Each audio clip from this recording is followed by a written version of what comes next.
Euskara mailan hasierran ikusten dut herriak itziten duela kalian zehar.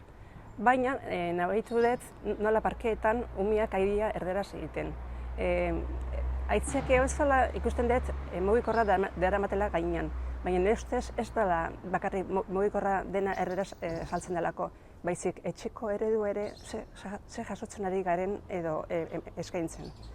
Orduan igual inberko nuke denon atletikan joko berriak antolatu, parketan jolasteko talde txikietan, beste ikuspuntu bat jarri edo eskaini gazte hauei.